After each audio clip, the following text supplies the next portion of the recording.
भरने को तैयार है। भारत के विश्वकर्मा कहा जाने वाले भारत के प्रधानमंत्री श्री नरेंद्र मोदी जी भारत के उम्मीद है, भारत के आशा है, भारत का हौसला है और भारत के घर घर में और हमारे दिल में रहते हैं। अभी हम अनुरोध करते हैं हमारे माननीय प्रधानमंत्री श्री नरेंद्र मोदी जी इस पावन अवसर पर हमारे अमरावती के शुभ प्रारंभोत्सव संदर्भं अमूल्य संदेश प्रस्तुत करें।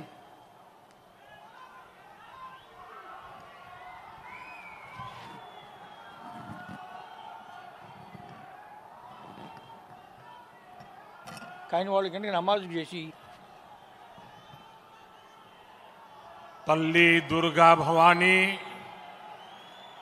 कोल्लू विन्नाई पुण्य भूमि पे मी अंदरीनी कलवड़म नाको आनंदमुहा उन्नति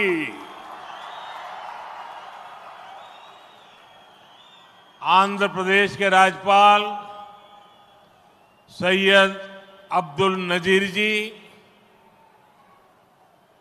मुख्यमंत्री मेरे मित्र श्री चंद्रबाबू नायडू जी, केंद्रीय कैबिनेट के मेरे सहयोगी मंत्रीगण, डिप्टी सीएम ऊर्जावान पवन कल्याण जी,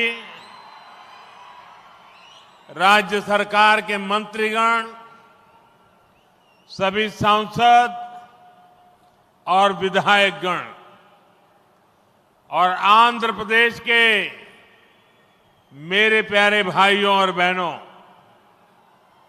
आंध्र प्रदेश गवर्नर सैयद अब्दुल नजीर गारू, मुख्यमंत्री ना मित्रुलु चंद्रबाबु नायडू गारू, केंद्र मंत्रिवर्गंलो ना सहचर मंत्रुलु, डिप्यूटी मुख्यमंत्री शक्तिवंतुडु पवन कल्याण गारू, राष्ट्र मंत्रुलु, ఎంపీలు, ఎమ్మెల్యేలు మరియు ఆంధ్రప్రదేశ్ రాష్ట్రానికి చెందిన నా ప్రియమైన సోదర సోదరీమణులారా, आज जब मैं इस अमरावती की पुण्य भूमि पर खड़ा हूं तो मुझे केवल एक शहर नहीं दिख रहा, मुझे एक सपना सच होते दिख रहा है। एक नया अमरावती, एक नया आंध्र। अमरावती वो धरती है जहां परंपरा और प्रगति दोनों साथ चलते हैं, जहां बौद्ध विरासत की शांति भी है और विकसित भारत के निर्माण की ऊर्जा भी है। आज यहां करीब 60,000 करोड़ रुपए के प्रोजेक्ट का शिलान्यास और लोकार्पण किया गया है। ये प्रोजेक्ट सिर्फ कंक्रीट का निर्माण नहीं है, ये आंध्र प्रदेश के आकांक्षाओं की, विकसित भारत की उम्मीदों की मजबूत नींव भी है। मैं भगवान वीरभद्र, भगवान अमरलिंगेश्वर और तिरुपति बालाजी के चरणों में प्रणाम करते हुए आंध्र प्रदेश की सम्मानित जनता को बहुत बहुत बधाई देता हूं।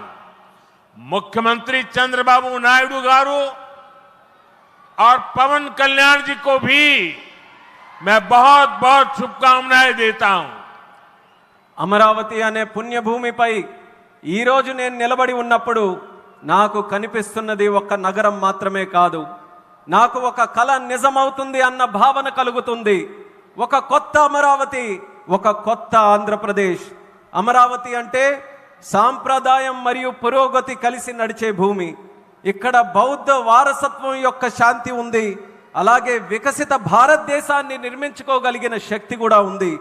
ఇవాళ సుమారు 60,000 కోట్ల రూపాయలు విలువైన ప్రాజెక్టులకి శంకుస్థాపనలు మరియు ప్రారంభోత్సవ కార్యక్రమాలు చేస్తున్నాం। ఇవి కేవలం కాంక్రీట్ నిర్మాణాలు మాత్రమే కావు, ఇవి ఆంధ్రప్రదేశ్ ఆశలకు మరియు వికసిత భారతదేశ ఆశయాలకు ఒక బలమైన పునాది వేయబోతుంది। నేను వీరభద్ర స్వామికి, అమరలింగేశ్వర స్వామికి మరియు తిరుపతి వెంకన్న స్వామికి వారి పాదాలకి నమస్కరిస్తూ ఆంధ్రప్రదేశ్ ప్రజలకు హృదయపూర్వక శుభాకాంక్షలు తెలియజేసుకుంటున్నాను. అలానే ముఖ్యమంత్రి చంద్రబాబు నాయుడు గారికి, పవన్ కళ్యాణ్ గారికి నా ప్రత్యేక శుభాకాంక్షలు తెలియజేస్తున్నాను. साथियों, हम सब जानते हैं इंद्रलोक की राजधानी का नाम अमरावती था और अब अमरावती आंध्र प्रदेश की राजधानी है। ये सिर्फ संयोग नहीं है, ये स्वर्ण आंध्रा के निर्माण का भी शुभ संकेत है। स्वर्ण आंध्रा विकसित भारत की राह को मजबूत करेगा और अमरावती स्वर्ण आंध्रा के विजन को ऊर्जा देगी।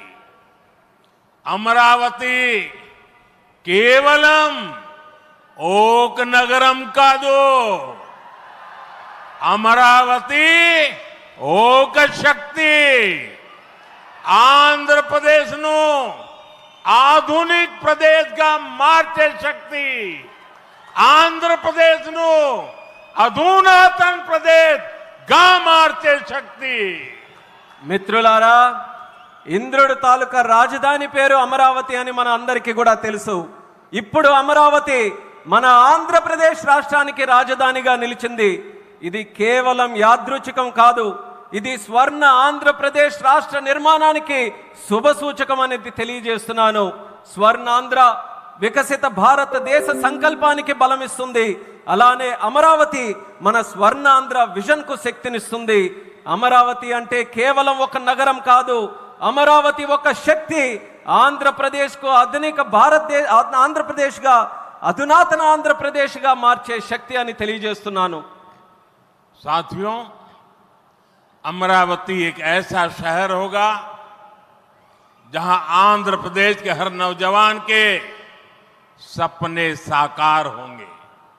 Information technology, artificial intelligence, green energy, clean industry, शिक्षा और स्वास्थ्य, आने वाले कुछ सालों में इन सारे सेक्टर्स में अमरावती एक लीडिंग सिटी बनकर खड़ा होगा। इन सारे सेक्टर्स के लिए जो भी इंफ्रास्ट्रक्चर जरूरी होगा, केंद्र सरकार उसे रिकॉर्ड स्पीड से पूरा करने में राज्य सरकार की पूरी मदद कर रही है। మిత్రులారా, అమరావతి అనేది ప్రతి ఆంధ్ర యువకుడి కలలు నిజమయ్యే నగరంగా తయారవబోతుంది. Information technology, artificial intelligence, green energy, clean industries, విద్య, ఆరోగ్య రంగాల్లో రానున్న రోజుల్లో అమరావతి దేశంలోనే ప్రధాన నగరంగా నిలవబోతుంది. ఈ రంగాల కోసం అవసరమైన మౌలిక వసతులు నిర్మించడానికి కేంద్ర ప్రభుత్వం రికార్డ్ స్పీడ్తో పనులు పూర్తి చేయడానికి రాష్ట్ర ప్రభుత్వానికి సంపూర్ణ సహకారం అందించబోతుందని తెలియజేస్తున్నాను. अभी हमारे चंद्रबाबू जी टेक्नोलॉजी को लेकर के मेरी भारी तारीफ कर रहे थे, लेकिन मैं आज एक रहस्य बता देता हूं। जब मैं गुजरात में नया मुख्यमंत्री बना तो मैं बाबू हैदराबाद में बैठ कर के किस किस प्रकार के इनिशिएटिव ले रहे हैं उसका बड़ा बारीकी से अध्ययन करता था और मैं उसमें से बहुत कुछ सीखता था और उसे आज मुझे लागू करने का अवसर मिला है, मैं लागू कर रहा हूं। ఇప్పుడు చంద్రబాబు గారు మీరందరి ముందు నాకు టెక్నాలజీ నాతో మొదలైందన్నట్టుగా ప్రశంసిస్తున్నారు. కానీ నేను మీ అందరికీ కూడా ఒక రహస్యం చెప్తాను. నేను సరికొత్తగా ముఖ్యమంత్రి అయినటువంటి రోజుల్లో గుజరాత్లో ఉన్నప్పుడు అప్పుడు చంద్రబాబు నాయుడు గారు ఆంధ్రప్రదేశ్లో హైదరాబాద్లో ఐటీని ఏ రకంగా డెవలప్ చేస్తున్నారో నేను క్లోజ్గా అబ్జర్వ్ చేసి అధికారులను కూడా పెట్టి అబ్జర్వ్ చేయించి ఆ రోజు నేను చాలా దగ్గరగా తెలుసుకున్నటువంటి విషయాలు మళ్ళీ తిరిగి ఈ రోజు ఆంధ్రప్రదేశ్కి వచ్చి మళ్ళీ మీ అందరి ముందు ఈ రోజు నేను చేయగలుగుతున్నానన్నది తెలియజేస్తున్నాను. और मैं अपने अनुभव से कहता हूं, फ्यूचर टेक्नोलॉजी हो, बहुत बड़े स्केल पर काम करना हो और जल्दी से इसे जमीन पर उतारना हो, तो वो काम चंद्रबाबू उत्तम से उत्तम तरीके से कर सकते हैं। అలాగే నా అనుభవంతో చెప్తున్నాను, పెద్ద స్కేల్లో ప్రాజెక్టులు చేయాలన్నా, తొందరగా అవి పూర్తి చేయాలన్నా, మంచి క్వాలిటీతో అవన్నీ కూడా పూర్తి చేయాలన్నా దేశంలో చంద్రబాబు నాయుడు గారి కంటే దాంట్లో మిన్న మరెవ్వరూ కూడా లేరు అనేది ఈ సభాముఖంగా తెలియజేస్తున్నాను। साथियों, 2015 में मुझे प्रजा राजधानी का शिलान्यास करने का अवसर मिला था। बीते सालों में केंद्र सरकार ने हर प्रकार से अमरावती के लिए मदद दी है। यहां बेसिक इंफ्रास्ट्रक्चर के निर्माण के लिए सभी कदम उठाए गए हैं। अब चंद्रबाबू गारू के नेतृत्व में राज्य सरकार बनने के बाद सारे ग्रह जो लगे थे अब हट गए हैं। यहां विकास कार्यों में तेजी आ गई है। हाई कोर्ट, विधानसभा, सेक्रेटेरिएट, राजभवन, ऐसी कई जरूरी बिल्डिंग बनाने के कामों को भी प्राथमिकता दी जा रही है। మిత్రులారా, 2015లో ప్రజల రాజధానిగా అమరావతికి నేను శంకుస్థాపన చేశాను। గత 10 ఏళ్లలో కేంద్ర ప్రభుత్వం అమరావతికి అన్ని రకాలుగా మద్దతుగా నిలిచింది। ఇక్కడ మౌలిక వసతుల నిర్మాణానికి అవసరమైన ప్రతి అడుగు కూడా వేసింది। ఇప్పుడు చంద్రబాబు నాయుడు గారి నాయకత్వంలో ప్రభుత్వం ఏర్పడిన తర్వాత అభివృద్ధి మరింత వేగంతో ముందుకు వెళ్తుంది। ఇక్కడ హైకోర్టు, అసెంబ్లీ, సచివాలయం, రాజ్భవన్ వంటి అవసరమైన నిర్మాణాలకు ప్రస్తుతం ప్రాధాన్యత ఇస్తుంది। साथियों, एनटीआर गारू ने विकसित आंध्र प्रदेश का सपना देखा था। हमें मिलकर अमरावती को, आंध्र प्रदेश को विकसित भारत का ग्रोथ इंजन बनाना है। हमें एनटीआर गारू का सपना पूरा करना है। चंद्रबाबू गारू, ब्रदर पवन कल्याण, इदी मनमू చెయ్యాలి, ఇది మనమే చెయ్యాలి। మిత్రులారా, ఎన్టీఆర్ గారు వికసిత్ ఆంధ్రప్రదేశ్ కోసం కల కన్నారు।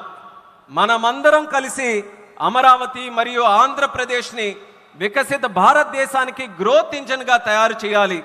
మనం ఎన్టీఆర్ గారి కలల్ని నిజం చేయాలి। నారా చంద్రబాబు నాయుడు గారు, అలాగే సోదరులు పవన్ కళ్యాణ్ గారు, ఇది మనం చేయాలి, ఇది మనమే చేయాలి। साथियों, बीते 10 सालों में भारत ने देश में फिजिकल, डिजिटल और सोशल इंफ्रास्ट्रक्चर पर विशेष बल दिया है। भारत आज दुनिया के उन देशों में शामिल है जहां का इंफ्रास्ट्रक्चर तेज गति से आधुनिक हो रहा है। इसका फायदा आंध्र प्रदेश को भी मिल रहा है। आज भी रेल और रोड से जुड़े हजारों करोड़ के प्रोजेक्ट आंध्र प्रदेश को मिले हैं। మిత్రులారా, గత 10 ఏళ్లలో భారతదేశం ఫిజికల్, డిజిటల్ మరియు సోషల్ ఇన్ఫ్రాస్ట్రక్చర్ పై ప్రత్యేక దృష్టి సారించింది। ఇప్పుడు భారత్ ప్రపంచంలో అత్యంత వేగంగా మౌలిక వసతులు అభివృద్ధి చెందుతున్నటువంటి దేశాల్లో ఒకటిగా నిలుచుంది। ఇది ఆంధ్రప్రదేశ్కు కూడా ప్రయోజనంగా మారబోతుంది। ఈ రోజు కూడా రైల్ మరియు రోడ్డు ప్రాజెక్టులలో రాష్ట్రానికి వేల కోట్ల రూపాయలు కేంద్రం తరపున అందించడం జరుగుతుంది। यहां आंध्र प्रदेश में कनेक्टिविटी का नया अध्याय लिखा जा रहा है। इन प्रोजेक्ट से एक जिले से दूसरे जिले की कनेक्टिविटी बढ़ेगी, आसपास के राज्यों से कनेक्टिविटी बेहतर होगी। इससे किसानों के लिए बड़े बाजार तक फसल पहुंचाना आसान होगा और उद्योगों के लिए भी सुविधा होगी। टूरिज्म सेक्टर को और तीर्थ यात्राओं को बल मिलेगा। जैसे रेनीगुंटा नायडूपेटा हाईवे से तिरुपति बालाजी के दर्शन आसान होंगे। लोग बहुत कम समय में వెంకటేశ్వర స్వామి के दर्शन कर पाएंगे। ఆంధ్రప్రదేశ్లో కనెక్టివిటీకి ఒక కొత్త అధ్యాయం మొదలవబోతుంది. ఈ ప్రాజెక్టులతో ఒక జిల్లాకు మరొక జిల్లాకు కనెక్టివిటీ పెరుగుతుంది. పక్క రాష్ట్రాలతో కూడా అనుసంధానం ఏదైతే ఉందో అది కూడా మెరుగు కాబోతుంది. ఈ ప్రాజెక్టుల వల్ల రైతులకి పెద్ద మార్కెట్లకు తక్కువ సమయంలో తమ పంటని తీసుకొని వెళ్ళడానికి సులభం అవుతుంది. అలాగే ఉద్యోగస్తులు మరియు పారిశ్రామికులు కూడా సౌకర్యం కలుగుతుంది. పర్యాటకం, తీర్థయాత్రలకి ఆ రంగాలకి కూడా ఉపయోగపడుతుంది. ఉదాహరణకు రేణుగుంట నుంచి నాయుడుపేట కొత్త హైవే ఏదైతే ఉందో దాని ద్వారా తిరుపతి వెంకన్న స్వామి వారి దర్శనం చాలా సులభంగా మనకు అవుతుంది. తక్కువ సమయంలో ప్రజలు ఆ స్వామి వారిని దర్శనం చేసుకొని ఆ అవకాశం పొందుతారని కూడా తెలియజేస్తున్నాను. साथियों, दुनिया में जो भी देश तेजी से विकसित हुए हैं उन्होंने अपनी रेलवे पर बहुत अधिक बल दिया। बीता दशक भारत में रेलवे के ट्रांसफॉर्मेशन का रहा। भारत सरकार ने आंध्र प्रदेश में रेलवे के विकास के लिए रिकॉर्ड पैसे भेजे हैं। वर्ष 2009 से 2014 तक आंध्र प्रदेश और तेलंगाना के लिए रेलवे का कुल बजट 900 करोड़ रुपए से भी कम था, जबकि आज सिर्फ आंध्र का ही रेल बजट 9000 करोड़ रुपए से ज्यादा का है, यानी करीब 10 गुना से ज्यादा की बढ़ोतरी हुई है। మిత్రులారా, ప్రపంచంలో వేగంగా అభివృద్ధి చెందిన దేశాలు ఏవైతే ఉన్నాయో అవన్నీ కూడా తమ రైల్వే మీద చాలా ప్రాముఖ్యత సారించారు. గత దశాబ్దంలో భారతదేశంలో కూడా రైల్వే మీద ఎక్కువగా పరివర్తన జరిగింది. కేంద్ర ప్రభుత్వం ఆంధ్రప్రదేశ్ రైల్వే అభివృద్ధికి కూడా రికార్డు స్థాయిలో నిధులు మంజూరు చేయడం జరిగింది. 2009 నుంచి 14 వరకు ఆంధ్రప్రదేశ్ మరియు తెలంగాణ కలిసి ఉన్నప్పుడు రాష్ట్రం తాలూకా బడ్జెట్ కేవలం 900 కోట్లు కూడా ఉండేది కాదు. కానీ ఇప్పుడు కేవలం ఆంధ్రప్రదేశ్కు మాత్రమే రైల్వే బడ్జెట్ 9000 కోట్లు దాటి ఈరోజు అందిస్తున్నాం. అంటే ముందు కంటే 10 రెట్లు ఎక్కువ బడ్జెట్ అభివృద్ధి జరుగుతుందని తెలియజేస్తున్నాను. साथियों, रेलवे के बढ़े हुए बजट से आंध्र प्रदेश में रेलवे का 100% इलेक्ट्रिफिकेशन हो चुका है। यहां 8 जोड़ी आधुनिक वंदे भारत ट्रेनें चल रही है। साथ ही आधुनिक सुविधाओं वाली अमृत भारत ट्रेन भी आंध्र प्रदेश से होकर गुजरती है। बीते 10 साल में आंध्र प्रदेश में 750 से अधिक रेल फ्लाईओवर और अंडरपास बनाए गए हैं। इसके अलावा आंध्र प्रदेश के 70 से ज्यादा रेलवे स्टेशनों को अमृत भारत स्टेशन योजना के तहत विकसित किया जा रहा है। మిత్రులారా, ఈ పెంచిన రైల్వే బడ్జెట్ వల్ల ఆంధ్రప్రదేశ్లో 100% ఎలక్ట్రిఫికేషన్ మనం పూర్తి చేసుకున్నాం. ఇక్కడ 8 సరికొత్త వందే భారత్ ట్రైన్లు ప్రారంభమయ్యాయి. దానితో పాటు ఆధునిక వసతులతో కలిగి ఉన్న అమృత్ భారత్ రైళ్లు కూడా ఆంధ్రప్రదేశ్ నుంచి వెళ్తుంది. గత 10 ఏళ్లలో 750 కంటే ఫ్లైఓవర్ బ్రిడ్జ్లు కానీ అండర్ పాసేజీలు కానీ రైల్వేస్లో నిర్మించబడింది. అంతేకాకుండా 70కి పైగా రైల్వే స్టేషన్లు మన ఆంధ్రప్రదేశ్ రాష్ట్రంలో అమృత్ భారత్ స్టేషన్ పథకం కింద అభివృద్ధి కూడా చేస్తున్నామని తెలియజేస్తున్నాను. साथियों, इंफ्रास्ट्रक्चर के लिए जब इतने सारे काम होते हैं तो उसका बहुत मल्टीप्लायर इफेक्ट होता है। इंफ्रास्ट्रक्चर के निर्माण में जो रॉ मटेरियल लगता है उसे मैन्युफैक्चरिंग इंडस्ट्री को बल मिलता है। सीमेंट का काम हो, स्टील का काम हो, ट्रांसपोर्टेशन का काम हो, ऐसे हर सेक्टर को इससे फायदा होता है। इंफ्रास्ट्रक्चर विकास का सीधा लाभ हमारे नौजवानों को होता है, उन्हें ज्यादा रोजगार मिलते हैं। आंध्र प्रदेश के भी हजारों युवाओं को इन इंफ्रा प्रोजेक्ट से रोजगार के नए मौके मिल रहे हैं। మిత్రులారా, ఇంత భారీ స్థాయిలో మౌలిక వసతులు అభివృద్ధి జరగడం వల్ల ఆర్థిక వ్యవస్థలో మల్టీప్లయర్ ఎఫెక్ట్ ఏర్పడుతుంది. నిర్మాణ రంగంలో కావలసిన రా మెటీరియల్స్ సిమెంట్ అయినా, స్టీల్ అయినా, రవాణా వంటి రంగాలకు గణనీయమైన డిమాండ్ ఏర్పడుతుంది. దీనివల్ల తయారీ పరిశ్రమలకు బలం ఏర్పడుతుంది. ఈ పరిశ్రమల ద్వారా మన యువతకు నేరుగా ఉద్యోగ అవకాశాలు పెరుగుతాయి. ఆంధ్రప్రదేశ్లో వేలాది మంది యువకులకు ఈ ప్రాజెక్టుల వల్ల సరికొత్త ఉపాధి అవకాశాలు కూడా లభిస్తాయని తెలియజేస్తున్నాను. साथियों, मैंने लाल किले से कहा था कि विकसित भारत का निर्माण गरीब, किसान, नौजवान और नारी शक्ति इन 4 पिलर्स पर होगा. एनडीए सरकार की नीति के केंद्र में 4 पिलर सबसे अहम है. हम विशेषकर किसानों के हितों को बड़ी प्राथमिकता देते हुए काम कर रहे हैं. किसानों की जेब पर बोझ ना पड़े, और इसलिए बीते 10 सालों में केंद्र सरकार ने सस्ती खाद देने के लिए करीब 12 लाख करोड़ रुपए खर्च किए. हजारों नए और आधुनिक बीज भी किसानों को दिए. पीएम फसल बीमा स्कीम के तहत आंध्र प्रदेश के किसानों को अब तक 5,500 करोड़ रुपए का क्लेम मिल चुका है. पीएम किसान सम्मान निधि के तहत भी आंध्र के लाखों किसानों के खाते में 17,500 करोड़ रुपए से ज्यादा पहुंचे हैं. మిత్రులారా, నేను ఎర్రకోట నుంచి స్పష్టంగా చెప్పాను, వికసిత్ భారత్ నిర్మాణం కావాలంటే పేదవాడు, రైతు, యువకుడు, మహిళా శక్తి ఈ 4 స్తంభాలపై ఆధారపడి ఉంటుంది.